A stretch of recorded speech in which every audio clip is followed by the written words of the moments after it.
हरियाणा प्रदेश में सरकार द्वारा इतिहास की किताबों का सिलेबस बदल दिया गया है, जिसमें अब छात्र महात्मा गांधी के साथ साथ वीर सावरकर के बारे में भी पढ़ेंगे। सरकार ने 6वीं से 10वीं तक की इतिहास की किताबों के सिलेबस में ये बदलाव किया है और बाकायदा नई किताबों को लॉन्च भी कर दिया गया है। सरकार के इस फैसले पर कांग्रेस ने इतिहास से छेड़छाड़ का आरोप लगाया है, जिस पर शिक्षा मंत्री कंवरपाल गुर्जर ने पलटवार किया है। चंडीगढ़ में प्रेस कॉन्फ्रेंस के दौरान मंत्री गुर्जर ने कहा कि हमारे सभी महापुरुषों ने अपने अपने तरीकों से आजादी की लड़ाई लड़ी है। सभी महान हैं, लेकिन वीर सावरकर जी ने देश के लिए जो बलिदान दिया है वो बेमिसाल है।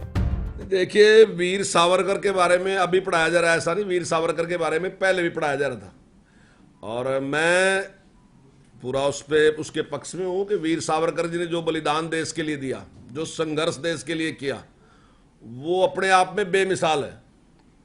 उनकी एक फिलॉसफी है, उन्होंने अपने तरीके से काम किया। अब कुछ लोगों को लगता है कि भाई अगर जो फिलॉसफी गांधी जी की है वो ही रहनी चाहिए, तो वो उनकी सोच हो सकती है।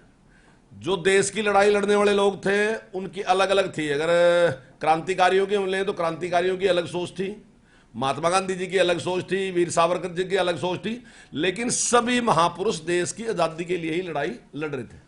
तो इसका मतलब कोई ये नहीं है कि कोई महापुरुष कम हो गया, सब उतने ही बड़े महापुरुष हैं, देश के लिए काम कर रहे थे। बात है इतिहास जो है ना जी, इतिहास को आप शुगर कोटेड नहीं बना सकते कि आप मिट्टी मिट्टी बातें लिखेंगे, अगर कोई कड़वी है तो वो भी बात कही जा। जहां कांग्रेस को बहुत से श्रेय मिल रहे तो वहां कुछ गलतियां भी हुई है, उन गलतियों का भी जिक्र किया ही जाएगा।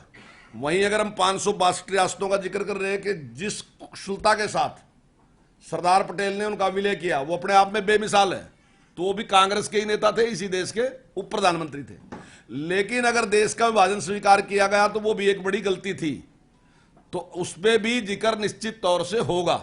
मैं आपको एक जानकारी देना चाहूंगा। एक रतन आर.के. नेहरू थे और जो मेरे ख्याल से 1955 से 1958 तक चाइना में हमारे राजदूत रहे, उनकी पत्नी है राजन नेहरू। उसने एक पुस्तक लिखी, मैंने वो पढ़ी, और उसने कहा कि जब अपने राष्ट्रपति राजेंद्र प्रसाद जी चाइना में गए तो उन्होंने का खाना रखा और वहां पे उनको जो उस टाइम माओ थे उनको बुलाया, जो वहां के चेयरमैन थे। तो डॉक्टर राजेंद्र प्रसाद जी ने बहुत सी बातें बताई कि हमारा कल्चर, हमारी संस्कृति कितनी महान है, लेकिन वो कुछ नहीं बोले, वो सिगरेट ही पीते रहे, जो उसकी किताब में लिखा। और लास्ट में उसने एक बात कही कि जब आपका कल्चर, आपकी संस्कृति इतनी महान थी तो आपने देश का विभाजन कैसे स्वीकार कर लिया।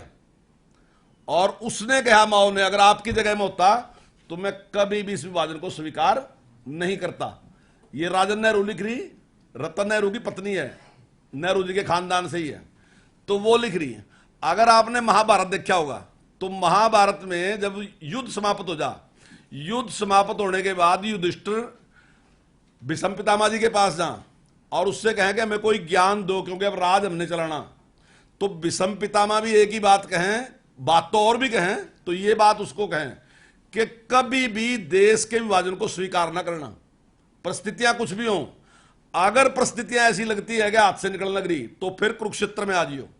कुरुक्षेत्र का मतलब है चाहे भले ही युद्ध ही करना पड़ जा, लेकिन विभाजन स्वीकार किसी भी कीमत पे नहीं होना चाहिए। तो अगर विभाजन स्वीकार किया तो उसकी जिम्मेदारी उस टाइम के जो शासक है उनकी है, तो वो जिम्मेदारी से वो भाग नहीं सकते। वही बात इतिहास में लिखी गई, वो सच्चाई है। इतिहास जो है वो घटी घटनाएं हैं, ना कि हमारी मर्जी से कोई लिखा जाएगा। दरअसल वीर सावरकर को लेकर भाजपा और कांग्रेस में जबरदस्त जुबानी वार पलटवार होता रहा है। भाजपा वीर सावर की वीरता के कसीदे पढ़ती है, लेकिन कांग्रेस वीर सावर को कायर बताती है। ऐसे में हरियाणा में इतिहास के सिलेबस में वीर सावरकर की एंट्री एक बार फिर से भाजपा और कांग्रेस के बीच जुबानी युद्ध का कारण बन गई है। चंडीगढ़ से चंद्रशेखर धरनी, पंजाब केसरी टीवी। हमसे जुड़े रहने के लिए हमारे YouTube चैनल को सब्सक्राइब करें और नई वीडियो की नोटिफिकेशन के लिए बेल आइकॉन को दबाएं। अगर आप ये वीडियो Facebook पर देख रहे हैं तो लाइक जरूर करें और ज्यादा से ज्यादा शेयर करें। धन्यवाद।